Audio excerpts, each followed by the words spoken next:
The Galaxy Council chamber floated in the void between stars, a massive crystalline structure that had witnessed 10,000 years of interstellar diplomacy. Today it would witness something unprecedented. Zara stood at the observation deck of the human delegation ship, her fingers drumming against the transparent aluminum viewport. Below, the council station glittered like a frozen teardrop. She'd been humanity's chief xenodiplomat for 3 years, and in all that time Earth had played by the rules. They'd paid their tribute, accepted their limitations, and smiled through gritted teeth at every condescending remark. Still thinking about it? Otis approached from behind, 2 cups of coffee in his hands. As humanity's military liaison to the council, he'd seen the writing on the wall long before Zara had. "The edicts," Zara said, accepting the coffee.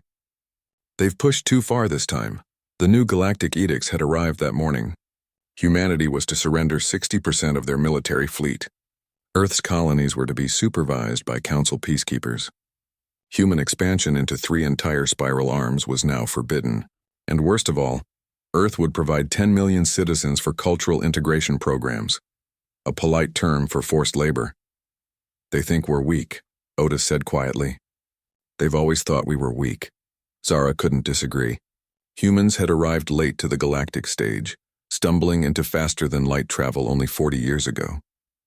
They'd found a galaxy already carved up, ruled by species who'd had spaceflight for millennia, the Xenathi with their crystalline logic, the Morthrin who'd never lost a war, the Korvaxi whose biotechnology could reshape planets, and Earth.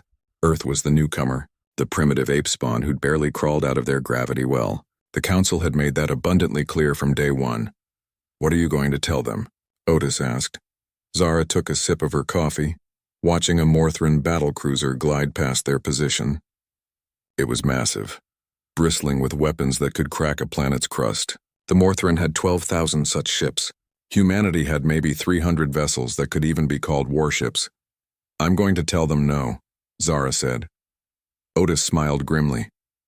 "Good." The council chamber was designed to intimidate. Representatives from 47 species sat in tiered rings that rose toward a domed ceiling, painted with the spiral arms of the galaxy.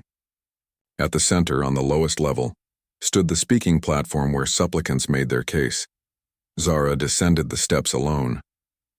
The council's protocols forbade military personnel from entering during formal sessions, so Otis waited outside. She could feel thousands of eyes and other sensory organs tracking her movement. "The human representative may speak," intoned Councillor Vexisthar, the Xenathi who served as Council Prime. His crystalline body refracted light in calculated patterns that most species found hypnotic. Humans, annoyingly for him, were largely immune. "Honorable Council," Zara began, her voice amplified across the chamber, "Earth has received your edicts. I come to deliver our response." "Compliance is not optional, human," Councillor Dreth, a towering Morthrin, growled. "Your species accepted council jurisdiction when you joined galactic society. These edicts are for your own protection." "Protection," Zara repeated, letting the word hang in the air. "That's an interesting choice of words, Counselor. Tell me, who are you protecting us from?" Vexthar's crystalline structure flickered with irritation. "From yourselves. Your species is volatile, aggressive, and dangerously unpredictable. These restrictions ensure you cannot threaten galactic peace." "We've never threatened anyone," Zara countered. "In 3 years, we've followed every rule, paid every tribute, accepted every limitation you've placed on us. And in return, you've taken our resources, restricted our growth, and now you want to enslave our people." The chamber erupted. Species that communicated through bioluminescence flashed angry colors. Others howled in their native tongues. A Korvaxi delegate's translator shrieked, "Insolence!" Vexthar raised a crystalline appendage and silence fell. "You speak of slavery. We speak of integration. Your species must learn its place." "Our place," Zara said softly, and something in her tone made the nearest delegates lean back. "You want to know about humanity's place? Let me tell you what you don't know about Earth."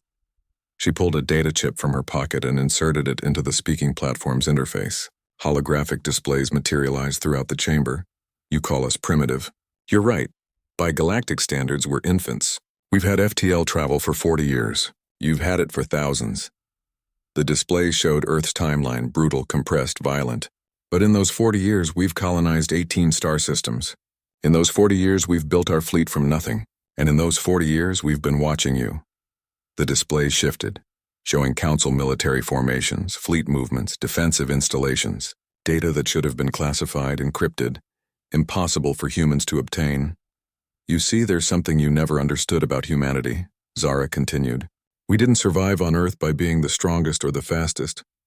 We survived by being the most adaptable, the most stubborn, and the most creative when it comes to solving problems. Dreth leaned forward. You dare threaten this council? No threat, Zara said. Just facts. You have 12,000 warships, Counselor Dreth. Impressive. We have 300. You could destroy us easily. She smiled. Except for one problem. The displays changed again. This time they showed something that made even the most composed council members react. Human ships, thousands of them, hidden in dead systems inside asteroid fields, cloaked in the shadows of gas giants. We call it the Ghost Fleet, Zara explained. Built in secret over 3 decades before we even made first contact. Because Earth learned a long time ago that when you find yourself in a room full of predators, you don't announce your weapons. You hide them. Otis's voice crackled in her hidden earpiece. Fleet is powering up. All systems green. Vexthar's crystalline structure went completely dark, the Xanathi equivalent of shock. Impossible. Our intelligence networks are compromised, Zara finished. Have been for years. Did you really think we'd stumble into the galaxy without learning how it works first? We studied you. All of you. Your strategies, your technologies, your weaknesses. This is an act of war, someone shouted. No, Zara said firmly. This is a withdrawal. As of this moment, Earth rejects council jurisdiction. We reject your edicts. We reject your authority. Humanity is leaving your coalition.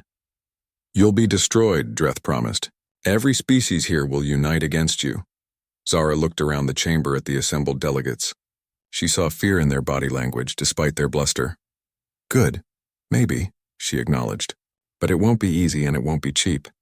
The question you need to ask yourselves is why? Why go to war with a species that never wanted conflict? Why spend resources destroying us when we're offering a simple alternative? Leave us alone. She let that sink in. Earth will maintain peaceful trade relations with any species that wishes it. We'll honor our existing treaties and commitments, but we will not be ruled. We will not be limited. And we will not surrender our people to your edicts. Vexthar's structure began refracting light again, processing calculations at incredible speed. Finally, he spoke. The council will deliberate on this development. You have 48 hours, Zara said.